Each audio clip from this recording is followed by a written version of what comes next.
Matthäus Kapitel 25. Dann kann man die neue Welt vergleichen mit 10 Mädchen, die mit ihren Lampen sind den Bräutigam abholen. 5 Dumme und 5 Gescheite. Die Dummen haben nämlich ihre Lampen mitgenommen, aber kein Öl. Die Gescheiten haben zu ihren Lampen Öl in Krügli mitgenommen. Als aber der Bräutigam lang nicht gekommen ist, sind sie müde geworden und verpfuset. Mitten in der Nacht ruft es: «Kommt, der Bräutigam, geht ihn abholen!» Da sind alle Mädchen aufgestanden und haben ihre Lampen in die Ordnung gebracht. Die dummen Mädchen haben zu den Gescheiten gesagt: «Gebt uns von eurem Öl, unsere Lampen sind am Ausgehen.» Aber die Gescheiten haben ihnen zurückgegeben: «Nein, es langt nicht für uns und euch. Geht lieber in den Laden und postet selber.» Wo sie aber sind posten, da ist der Bräutigam gekommen, und die parat waren, sind mit ihm gegangen als Hochzig und haben die Tür geschlossen. Später sind auch die anderen Mädchen gekommen und haben gerufen: «Meister, Meister, mach uns auf!» Aber der hat gesagt: «Glaubt mir, euch kenne ich nicht.» Drum bleibt wach, weil ihr den Tag und Stunde nicht kennt. Die neue Welt kann man vergleichen mit dem Mann, der, vor er verreist, seine Diener zusammenruft und sein Vermögen übergibt. Am einen gibt er 5 Talente, am anderen 2, am dritten 1, jedem nach seinen Fähigkeiten, und reist ab. Sofort geht der mit den 5 Talenten handeln und gönnt 5 dazu. Gleich gönnt der mit den 2 andere dazu. Der mit dem einen geht ein Loch graben und versteckt drin das Geld von seinem Meister. Nach längerer Zeit kommt der Meister zurück und rechnet mit den Dienern ab. Und der mit den 5 Talenten kommt und bringt ihm noch 5 Talente. «Meister, 5 Talente hast du mir gegeben. Schau, nochmal 5 Talente habe ich gewonnen.» Da sagt ihm sein Meister: «Gut, du bist ein rechter und ein zuverlässiger Diener. Über wenig bist du zuverlässig gewesen, über viel setzt dich drum. Gang rein an mein Festessen.» Der mit den 2 Talenten kommt auch und sagt: «Meister, 2 Talente hast du mir gegeben. Schau, nochmal 2 Talente habe ich gewonnen.» Da sagt ihm sein Meister: «Gut, du bist ein rechter und ein zuverlässiger Diener. Über wenig bist du zuverlässig gewesen, über viel setzt dich drum. Gang rein an mein Festessen.» Der mit dem einen Talent kommt auch und sagt: «Meister, ich kenne dich als ein harter Mensch. Du erntest, wo du nicht gesehen hast, und sammelst zusammen, wo du nichts ausgeteilt hast.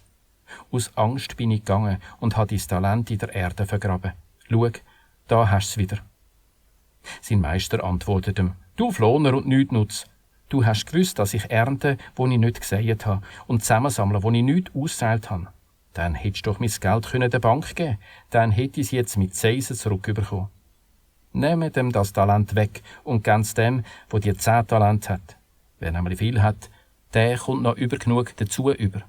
Wer nichts hat, dem nimmt man auch noch das bisschen. Und der Nichtnutz von Diener rühren die Dünkel raus, dort hin, wo es brüllt und bibert. Wenn der Menschensohn kommt mit seiner Pracht und all Boten mit ihm, dann sitzt er auf seinem prächtigen Thron, und all Heiden führt man vor ihn an, und er erlisst, wie ein Hirt am Abend die Schafe und die Geissen voneinander trennt, und die Schafe rechts vor sich anstellt und die Geissen links. Dann sagt der König zu denen auf der rechten Seite: «Kommt, euch hat mein Vater ausgewählt. Nehmt euch die neue Welt, die vorgesehen ist für euch, seit es die Welt gibt. Weil, wo ich Hunger hatte, habt ihr mir zu essen gegeben. Wo ich Durst hatte, habt ihr mir zu trinken gegeben. Wo ich als ein Fremder gekommen bin, habt ihr mich aufgenommen.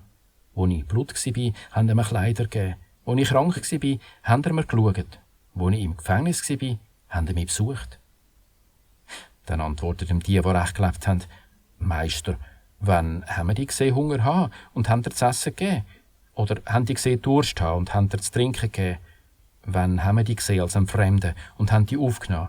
Oder ich Blut gesehen und haben dir Kleider gegeben? Wann haben wir die krank gesehen oder im Gefängnis und sind die besuchen?» Und der König gibt ihnen zur Antwort: «Glaubt mir, alles, was ihr am kleinsten von meinen Brüdern zu lieb da habt, das habt ihr mir zu lieb da.» Dann sagt er zu denen auf der linken Seite: «Verschwindet, verflucht sind ihr in die Feuerhöhle, die für den Satan vorgesehen ist und seine Helfer. Hunger hatte ich und er hat mir nicht zu essen gegeben. Durst hatte ich und er hat mir nicht zu trinken gegeben. Ein Fremder bin ich und er hat mich nicht aufgenommen. Blut bin ich und er hat mir keine Kleider gegeben. Krank bin ich und im Gefängnis und er hat mich nie besucht.» Dann gehen die zurück: «Meister, wann haben wir die gesehen Hunger haben oder Durst oder als Fremden oder Blut oder krank oder im Gefängnis und haben nicht geschaut? Dann sagt er zu denen, glaubt mir, alles, was ihr einem von diesen Kleinsten nicht zu lieb da habt, das habt ihr mir nicht zu lieb da. Und die gehen fort in die ewige Strafe, aber die recht gelebt haben, ins ewige Leben.